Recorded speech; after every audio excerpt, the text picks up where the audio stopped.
In this lesson, we'll begin painting areas of our 2D avatar to match the line work of our new shocked expression. So let's go ahead and get started. So in the previous lesson, we began working in a new group for our additional expression for our 2D avatar.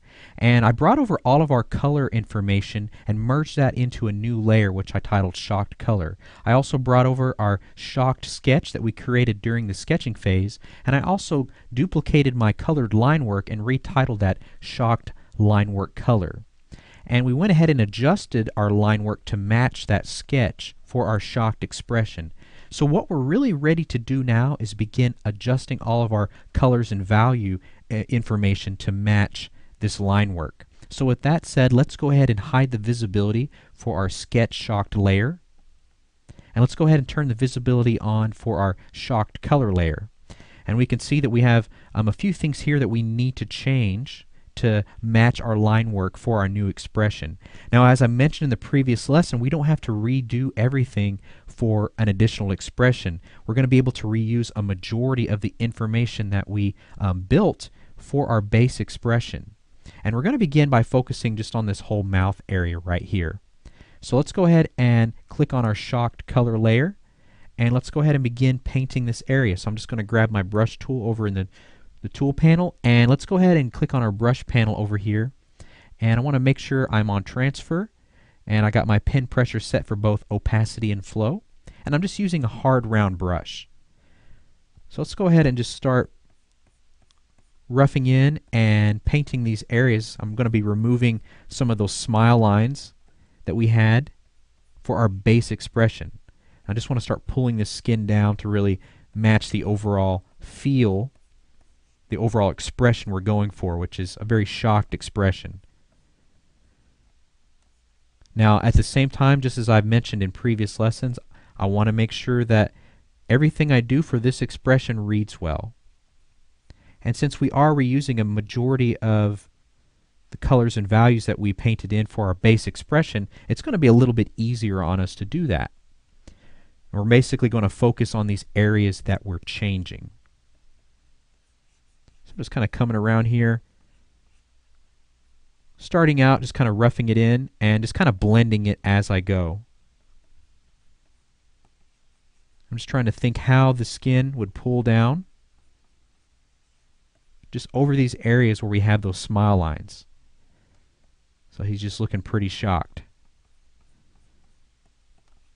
So just as you can see, I'm just quickly sampling, resampling around the painted areas here, just very quickly, and readjusting them. I'm also right-clicking and bringing up my brush preset picker, and just resizing my brush as I go. And this is just one way that I prefer to work. Feel free to try any other way that's more comfortable for you. So I'm just bringing down this stubble. I'm thinking about how that highlight was looking on the previous expression. Now again, I'm just working directly on this shocked color layer. I'm not worried about making any destructive edits to it because again, I've got all that information, all that color information still down here in my base expression folder. So if I ever have to go back to it, I can easily do that. Alright, let's start to focus on these lips a little bit. So I'm just adjusting, sampling, pulling all those colors and values to match the line work that we have for our shocked expression. Very good. I'm just kind of coming around here into the inner part of the mouth. Just kind of roughing that in right now. We can start to see this expression really come to life. Very nice. Again, just sampling for the tongue here, bringing those colors down. All right, very good. Let's go ahead and come down here to the bottom part of the lip. And if at any time we get a little bit lost, again, we can always hide the visibility of our expression shocked folder and just bring up our previous base expression just to look at that. We could even sample directly from it just to see where we're at.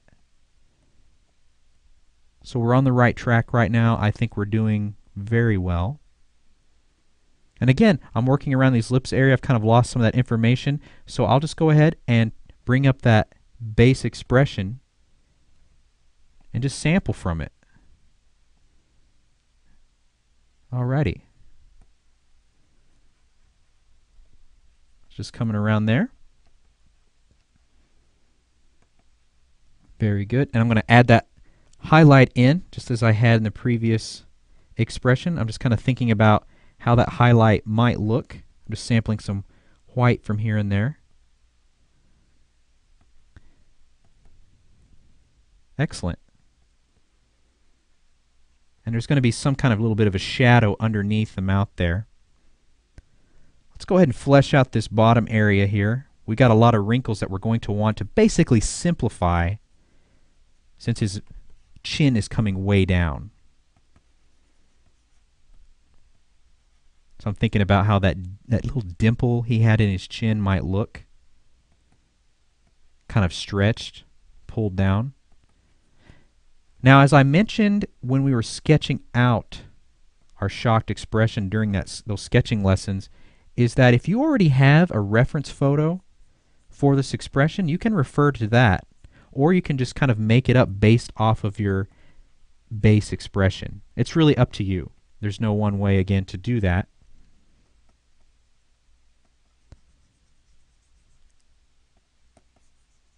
Very nice. Just kind of coming around here, reshaping this chin area. I think it's turning out very well. Let's go ahead and flesh out this wrinkle. I've kind of simplified a few things here, just thinking about how it's going to read at a small size. In fact, let's go ahead and zoom out just to see how that's looking, and I think it's coming along very nicely. I may want to kind of lower the intensity of these areas right here just a little bit, just bringing in some of that stubble into that. Just resizing here my brush tip. Very good. All right, let's go ahead and focus up here on the brow area. And we're going to want to change these eyebrows up. Just kind of painting over those areas where those eyebrows were. Kind of blending that right there. Alrighty, and we're going to go ahead and start to paint in these areas of the eyebrows. Just kind of quickly as I go, just kind of quickly cleaning up as I go around the eyebrows. If I go outside of those lines, it's okay. Quickly paint over that. And let's go ahead and focus on our wrinkles up here. Again, his eyebrows are being furrowed upward, pushed upward, and so the wrinkles are obviously going to change. So you can see how much quicker we can work now reusing a lot of the information that we created for that base expression. We're not having to redo everything, and doing it this way is really going to allow for everything to flow nicely when shifting between expressions. There's not going to be any major stark contrast. There's not going to be any big showstoppers when fluctuating between the expressions. So we're pretty well at a point where we're almost done. Let's go ahead and focus on these eyes, and we just want to bring up some of that white around the eyes just so that shocked expression reads all the better at a small size.